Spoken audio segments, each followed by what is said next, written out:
आपको सबको नमस्कार। अभी कुछ दिन पहले हमने एक कैंपेन चालू किया था, एक movement, make India number one.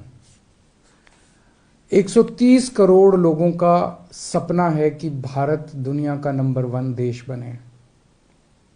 लोगों का प्रश्न है कि हमें आज़ाद हुए 75 साल हो गए, फिर भी भारत पिछड़ा क्यों रह गया?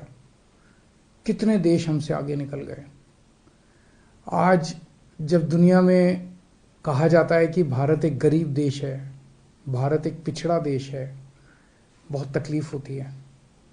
130 करोड़ लोगों का सपना है कि भारत दुनिया का नंबर वन देश बने, भारत एक विकसित देश बने, भारत अमीर देश बने, भारत सर्वश्रेष्ठ देश बने, भारत शक्तिशाली देश बने।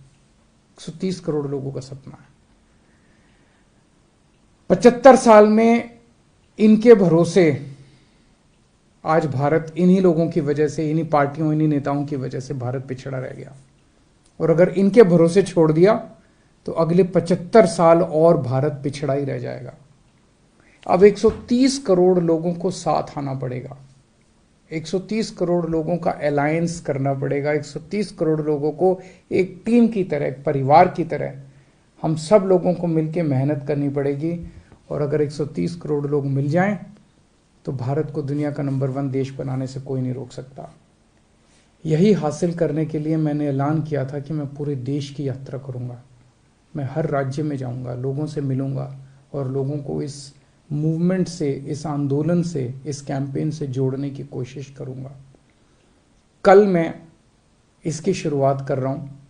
सबसे पहले मैं अपने जन्म स्थान पे जा रहा हूं, हरियाणा में, हिसार में। मैं हिसार में पैदा हुआ था। हिसार में एक गांव है, हिसार के पास सिवानी, वहाँ पे पैदा हुआ था। हिसार से मैं अपनी इस शुभ यात्रा का, पवित्र यात्रा की शुरुआत कर रहा हूँ। और वहाँ से एक एक करके सभी राज्यों में जाएंगे, लोगों को जोड़ेंगे।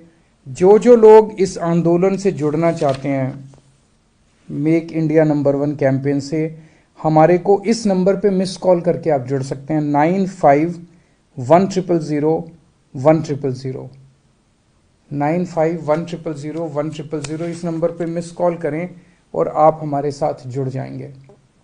मैंने अक्सर कई बार बोला है कि भारत को दुनिया का नंबर वन देश बनाने के लिए बहुत सारे काम करने हैं, लेकिन एक चीज कहते हैं ना, necessary but not sufficient condition.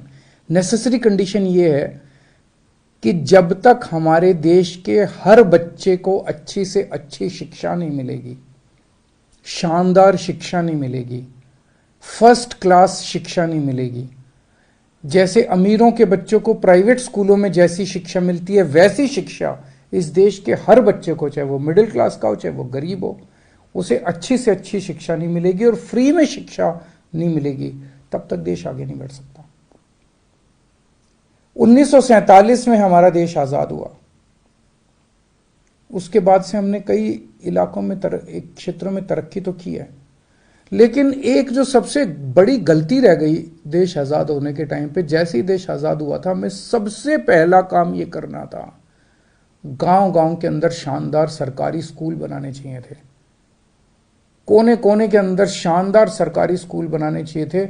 अगर हम उस टाइम ये काम कर जाते, आज भारत के लोग जो हैं वो शिक्षित होते, और एक शिक्षित अगर पूरा देश होता, सारे बच्चों को अच्छी शिक्षा मिली होती, हमारा देश गरीब देश नहीं होता। 75 साल खराब हो गए। कल प्रधानमंत्री जी ने एक ऐलान किया कि 14,500 सरकारी स्कूलों को देश भर में अच्छा बनाया जाएगा, मॉडर्न बनाया जाएगा। बहुत अच्छी बात है, लेकिन 14,500 स्कूलों से क्या होगा? देश में 10.5 लाख सरकारी स्कूल हैं, 10.5 लाख। अगर 14,500 स्कूल एक साल में अगर करेंगे तो 100 साल लग जाएंगे 10 लाख स्कूलों को, 70-80 साल लग जाएंगे 10 लाख सरकारी स्कूलों को ठीक करने में। इतना टाइम तो नहीं है। 75 साल खराब हो गए। अब हमें, मेरी अपील है प्रधानमंत्री जी से, मेरी अपील है केंद्र सरकार से कि सभी राज्य सरकारों के साथ मिलके प्लान बनाया जाए 10.5 लाख के 10.5 लाख स्कूलों को एक साथ मॉडर्न और बेस्ट क्वालिटी का बनाया जाए, एक साथ बनाया जाए, और कोशिश ये की जाए कि 5 साल के अंदर हम ये हासिल कर सकें। जब तक हमारा देश के बच्चों को अच्छी शिक्षा नहीं मिलेगी तब तक देश आगे नहीं बढ़ सकता।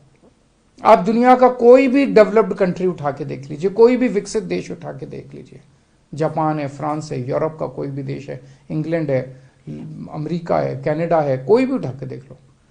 एक देश बता दो जिसने, जो डेवलप्ड हो गया हो, जो आगे बढ़ गया हो, जो अमीर बढ़ गया हो, और उन्होंने अपने बच्चों को अच्छी शिक्षा का इंतजाम ना करा हो। बिना अपने बच्चों को अच्छी शिक्षा दिए हम आगे नहीं बढ़ सकते। तो 14,500 स्कूल तो एक तरह से समुद्र में बूंद की तरह के हैं। 10.5 लाख सरकारी स्कूल है, इनको सबको एक साथ 5 साल के अंदर ठीक करना है।